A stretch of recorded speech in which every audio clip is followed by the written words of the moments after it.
تو پکار اٹھا ساتھیوں، آتا ہے خبردار اب عباس علمدار، ہوشیار خبردار، خبردار خبردار، صلی علی کیا پسر شیر خدا ہے، یہ شیر خدا گر نہیں شمشیر خدا ہے۔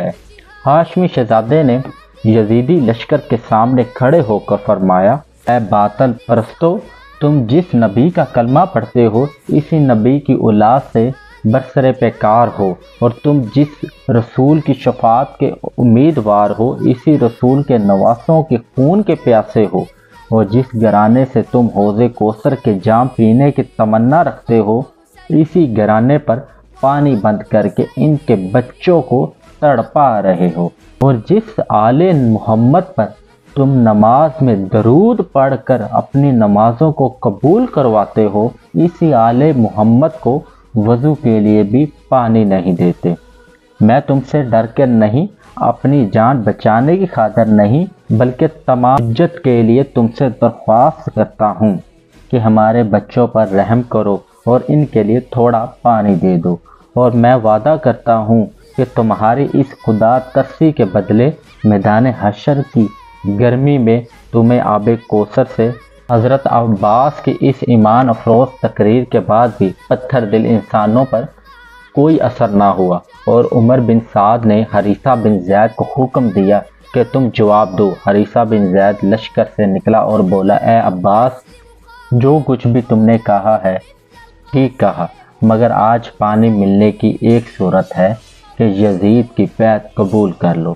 حریثہ بن زید کی اس بے حیائی سے ہاشمی خون جوش میں آ گیا اور فرمایا، اے مالون، اگر ہم نے یزید جیسے فاسق و فاجر اور دین کے باغی کی بیعت کرنی ہوتی تو ہم نانہ مصطفیٰ کا روزہ چھوڑ کر کوفے کے اس ریگستان میں نہ آتے اور مدینے کی حسین گلیاں چھوڑ کر کربلا میں ڈیرے نہ لگاتے، اور تم نے یہ کیسے سمجھ لیا کہ پانی کے چند قطروں کی لالچ ہاشمی شہزادوں کی گردنیں باطل کے آگے جھک جائیں گی، اور بچوں کی پیاس کو دیکھ کر فاطمہ کی اولاد کے جوانوں کے نیزے سرنگو ہو جائیں گے۔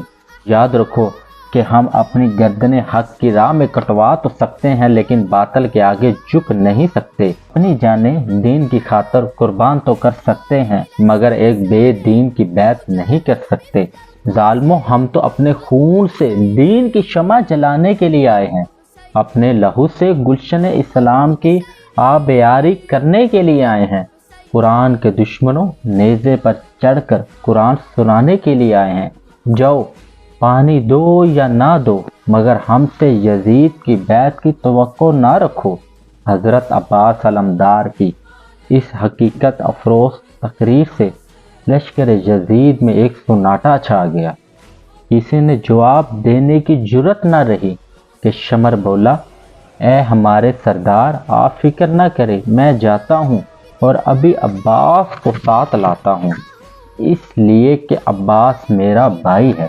وہ اس طرح کے ام النبیین بنت حرام حضرت علی کے نکاح میں تھی، شمر کی حقیقی پھوپھی تھی، اور حضرت عباس انہی کے بطن سے پیدا ہوئے۔ نہ کہہ کر شمر آگے بڑھا اور حضرت عباس کے سامنے کھڑے ہو گیا اور کہنے لگا، اے عباس، میں عمر بن سعد کی طرف سے ایلچی بن کر تمہارے پاس آیا ہوں، تم میرے بھائی ہو اس لیے میں نے تمہارے لیے امان لے لی، ادھر آ جاؤ اور اپنی جان بچا لو، تمہیں پانی بھی مل سکتا ہے اور تمہیں جواہر و جواہرات کے خزانے بھی۔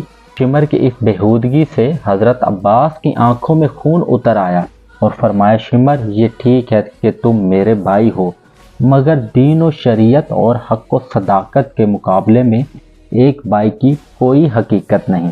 پانی کا لالچ دے کر اور لال اور جواہرات ہوس دلا کر مجھے ضلالت اور گمراہی کی طرف بلانے والے، تو ہماری طرف آ جا، ہم تمہیں دین و ایمان کی دولت سے مالا مال کر دیں گے اور نہر فرات کی بجائے حوض کوثر تیرے سپرد کر دیں گے۔ حضرت مسلم بھی تو ایلچی بن کر کوفہ گئے تھے مگر تم نے ان کے ساتھ اور ان کے بچوں کے ساتھ جو ظلم کیا، قیامت تک کہ مسلمان تم پر لعنت برساتے رہیں گے، اور اگر اسلام میں کسی ایلچی کو قتل کرنا جائز ہوتا تو آج تمہاری لاش اسی خاک پر تڑپتی ہوتی، اور کہا ہمارے پاس دنیا ہے، ہمارے پاس عقبہ ہے، ہمارے ساتھ بندے ہیں، ہمارے ساتھ مولا ہے، تمہارے سر پہ شیطان ہے، ہمارے سر پر رحمان ہے، تمہارے گھر میں دولت،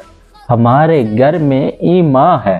اتنا کہہ کر حضرت عباس نے اپنے نیزے کو ذرا سی جنبش دی تو شمر کتے کی طرح بھاگ گیا۔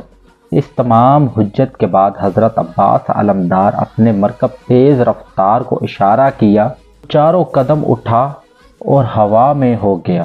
حضرت عباس دشمن کی صفوں کو چیرتے ہوئے اور ہر طرف قتل عام کرتے ہوئے نہر فرات کے کنارے پہنچ گئے۔ پیاس سے نڈال ہو چکے تھے، پانی کا چلو بھرا، پینے لگے تو سکینہ کی پیاس یاد آ گئی۔ پانی پھینک دیا کہ بچے تو پیاس سے تڑپے اور میں پانی پی لوں۔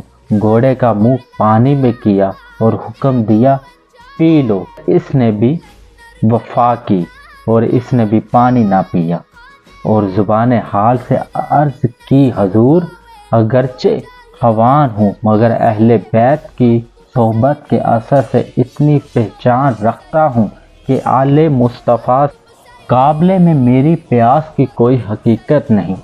پھر آپ نے پانی کا مشکیزہ بھرا، کندھوں پر رکھا اور خیمے کی طرف دوڑے۔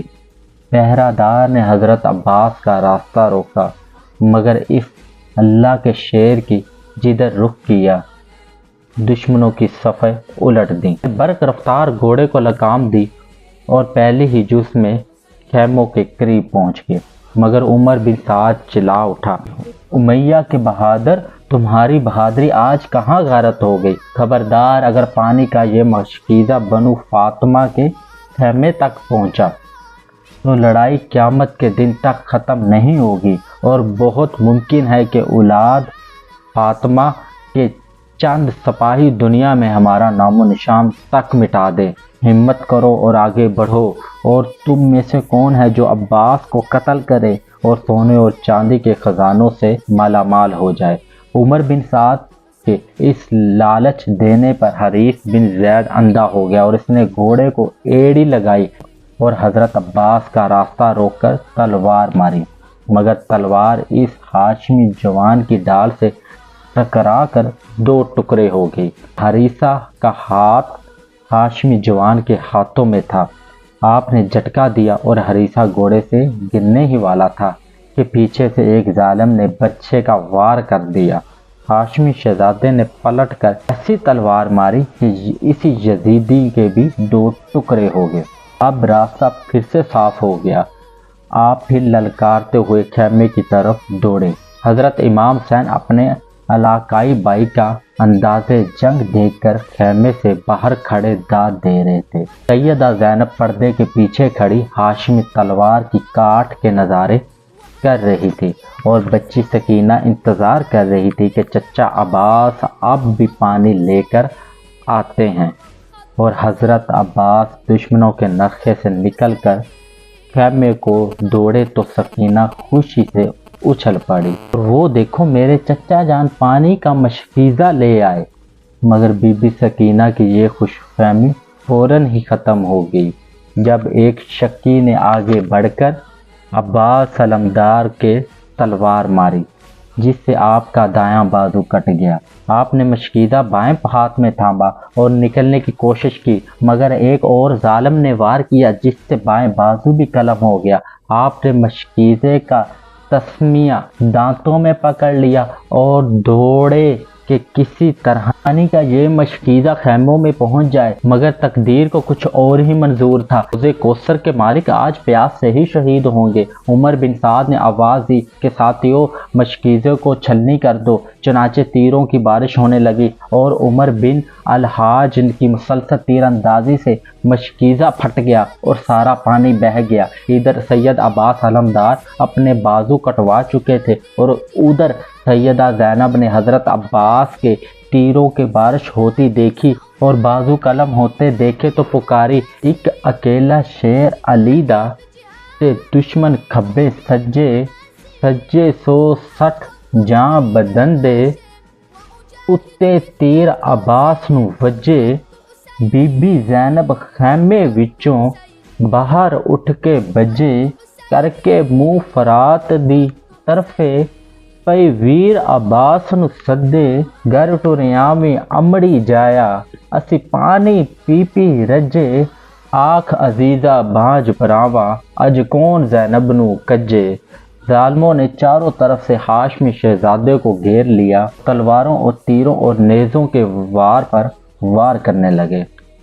علی کا لال زخموں سے چور چور ہو کر گھوڑے کی زین سے گر گیا اور آواز دی، یا حسین مجھے سنبھالنا۔ امام علی مقام دوڑ کر گئے، عباس کو جولی میں اٹھایا، ابھی کچھ سانس باقی تھے۔ یا عباس کوئی بات کرو، بھائی عباس کوئی بات کرو۔ عباس نے آنکھیں کھولی، عرض کی، یا سید بیٹی سکینہ سے کہہ دینا کہ مجھے معاف کر دے، میں اس کا وعدہ پورا نہ کر سکا، پھر امام پاک کی جولی میں جان دے دی۔ انا للہ و انا الیہ راجعون۔ میدان کربلا سے حضرت عباس علمدار کی لاش بھی اپنے کندھے پر اٹھا کر خیموں کی طرف لائے اور بچی سکینہ کے آگے رکھ دی اور فرمایا، بیٹی یہ ہے تمہارا چچا۔